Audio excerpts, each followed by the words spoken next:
بسم اللہ الرحمن الرحیم نحمده ونصلی علی رسولہ الکریم اما بعد۔ آج ایک بار پھر پوری قوم سے مخاطب ہو رہا ہوں۔ آپ حضرات جانتے ہیں کہ جمعیت علماء اسلام کی مرکزی مجلس عاملہ نے 8 فروری 2024 کے الیکشن کے نتائج کو مسترد کر دیا تھا۔ 2018 کے الیکشن میں جو عوام کی حق رائے دہی پہ ڈاکہ ڈالا گیا تھا، 2024 میں ایک بار پھر عوام کی حق رائے دہی پر شبخون مارا گیا ہے۔ ہم نے فیصلہ کیا تھا کہ ہم اس الیکشن کے نتائج کو تسلیم نہیں کریں گے اور ان کے نتائج کو مسترد کرتے ہیں۔ یہ عوام کی نمائندہ کم اور اسٹیبلشمنٹ کی نمائندہ زیادہ ہے۔ ہمیں عوام کی طرف جانا ہوگا، عوام کو اعتماد میں لینا ہوگا تاکہ وہ اپنے ووٹ کے حق کے لیے متحد ہو سکے، ان کی صفوں میں وحدت آ سکے اور وہ اس قابل ہو سکے کہ وہ اپنے ووٹ کو تحفظ دے سکیں اور اپنے حق رائے دہی اس کو محفوظ کر سکے۔ یہ ایک واضح موقف ہے ہمارا اور اس موقف کی طرف ہم نے آگے بڑھنے کا فیصلہ کیا ہے۔ چنانچہ انشاءاللہ العزیز اللہ تعالیٰ کی فضل اور اس کی تائید کے ساتھ ہم 25 اپریل کو بلوچستان سے اس تحریک کا آغاز کریں گے اور ان اجتماعات کو ہم عوامی اسمبلی کا نام دیں گے۔ 25 اپریل کو بلوچستان میں پشین کے مقام پر بہت بڑا جلسہ کیا جائے گا جس میں بلوچستان کے عوام شریک ہوں گے۔ اسی طریقے سے 2 مئی کو کراچی میں بہت بڑا عوامی اسمبلی کا انعقاد ہوگا اور سندھ کے عوام اس میں شریک ہوں گے۔ ہماری تیسری عوامی اسمبلی پشاور میں ہوگی اور 9 مئی کو اس کا انعقاد ہوگا جس میں صوبہ خیبر پختونخوا کے تمام لوگوں کو دعوت دی جائے گی اور اس عوامی اسمبلی میں وہ شرکت کریں گے۔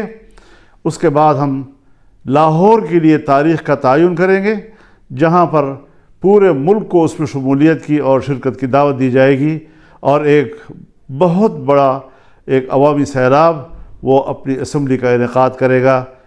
ہم اس حوالے سے دوسری سیاسی جماعتوں سے بھی رابطہ کر رہے ہیں تاکہ عوام کی ایک متفقہ اور متحدہ صف وہ اس کو زندہ کیا جا سکے، اس کو منظم کیا جا سکے۔ تو اس حوالے سے ہم اس شیڈول کا اعلان کر رہے ہیں اور انشاءاللہ ہمارے کارکن، ہماری تنظیمیں، ہر صوبے کی اور ماتحت تنظیمیں ان کو کامیاب بنانے کے لیے فوراً حرکت میں آئیں گی۔ کیا مسئلہ ہے آخر کہ جہاں الیکشن کمیشن بے بس رہا ہے اور اس کو ایک نتیجہ بھی مرتب کرنے کی اجازت نہیں ہے اور اداروں کی طرف سے جو نتائج بھیجے جاتے ہیں، آج الیکشن کمیشن میں کوئی دم خم ہی نہیں رہ گیا ہے۔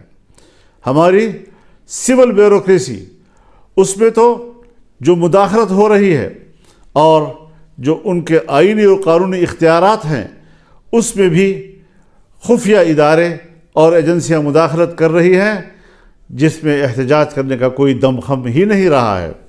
پہلی مرتبہ آج ہائی کورٹ کے ججز نے یہ آواز بلند کی ہے کہ ہمارے معاملات میں بھی مداخلت کی جا رہی ہے، ہمیں دھونس اور دھمکیوں سے ڈرایا جا رہا ہے اور اس پریشر میں ہم لوگوں کو انصاف نہیں دے سکتے۔ اس حوالے سے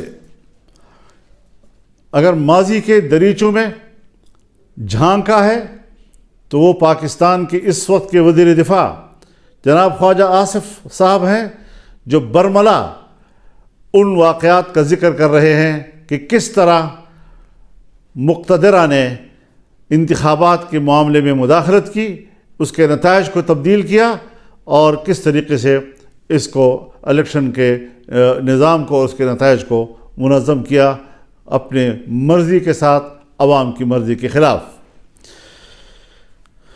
ظاہر ہے اس سارے صورتحال سے جمعیت علماء اسلام کے موقف کو تائید بھی مل رہی ہے اور تقویت بھی مل رہی ہے۔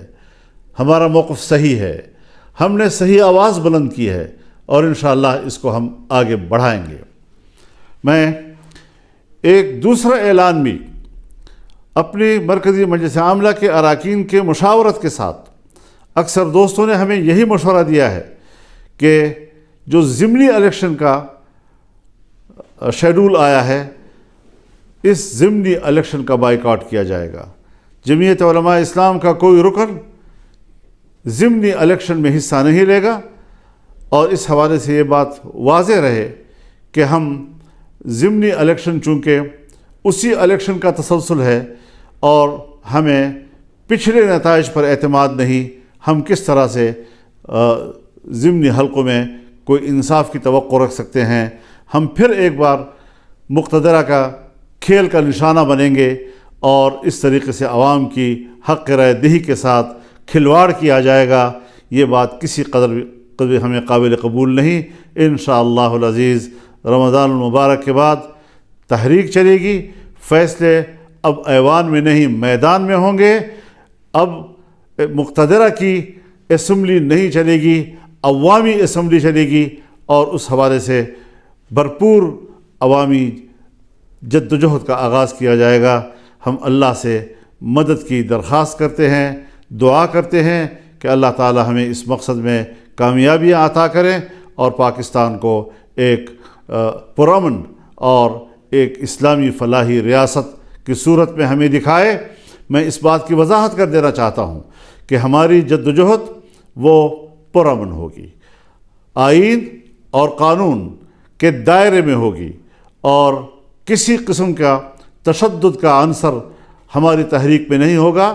عوام کو حق پہنچتا ہے کہ وہ ملک میں احتجاج کریں اور اپنی رائے سے دنیا کو آگاہ کریں۔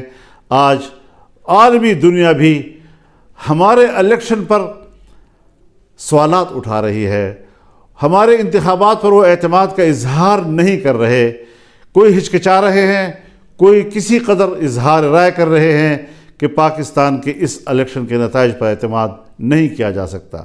اس حوالے سے ہمارا موقف بالکل حقیقت پر مبنی، خود اعتمادی سے بھرپور، اور انشاءاللہ کامیابی کی منزل سے ہمکنار ہونے کے لیے آگے بڑھے گا۔ اللہ تعالی ہمارا حامی و ناصر ہو۔ وآخر دعوانا ان الحمد للہ رب العالمین۔